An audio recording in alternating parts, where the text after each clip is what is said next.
Hypertension Awareness Episode 12. Modifiable Cardiovascular Risk Factors. The power is in your hands. Let me state this clearly. Hypertension is not just inherited, it is influenced, it is shaped, it is often built by the small daily choices that you make. Genetics load the gun, but lifestyle pulls the trigger. Remember, genetics load the gun, but your lifestyle pulls the trigger. So what are modifiable risk factors? Modifiable cardiovascular risk factors are health and lifestyle factors that you can change to reduce your risk of high blood pressure, heart attack, stroke, heart failure, and peripheral artery disease. These are not fixed. They are not fate. They are not genetics. They are within your control. They are the daily choices that you make. And here is the powerful truth. Up to 80% of cardiovascular disease is preventable. That means the power is within you. You can control and prevent up to 80% of cardiovascular disease. So what are these 7 quiet habits that are either protecting your arteries or damaging them? Number 1 is salt. Excess salt increases fluid retention. Once you retain more fluid, your blood pressure goes up. When your pressure goes up, there is stiffer arteries, and stiffer arteries increase your stroke risk.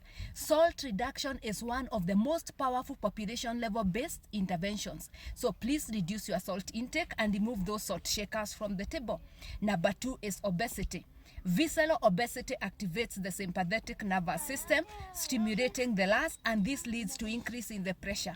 5% weight loss can lower your blood pressure significantly, so aim for a healthy weight. Number 3 is inactivity. Sedentary lifestyle, sitting every day in the office. When you do not move, your arteries don't flex. This leads to increased cardiovascular risk. And regular movements can lower your BP by about 5 to 8 millimeters of mercury. Excess alcohol, this raises your sympathetic tone and also raises your blood pressure. Alcohol reduction is highly recommended to reduce your cardiovascular risk. Number 5 is smoking. Smoking causes immediate narrowing of the arteries. It causes endothelial injury, increasing your inflammation, raising your blood pressure, and this leads to multiplied cardiovascular risk. Smoking cessation is one of the key things that you can do to reduce your cardiovascular risk to prevent yourself from stroke and heart attack.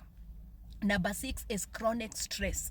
Stress raises the stress hormones, cortisol, adrenaline, and this leads to narrowing of the blood vessels. Stress physiology raises your blood pressure directly, increasing your cardiovascular risk. And stress management is very important to lower your pressure and lower your cardiovascular risk. Number 7 is poor sleep. Sleep is not a luxury. Sleep deprivation activates the sympathetic nervous system, and this leads even to resistant hypertension. So an adult needs about 7 to 9 hours of good sleep every day. Remember, these are daily choices that you can make. Medication is powerful, but lifestyle is foundational. So what can you do today?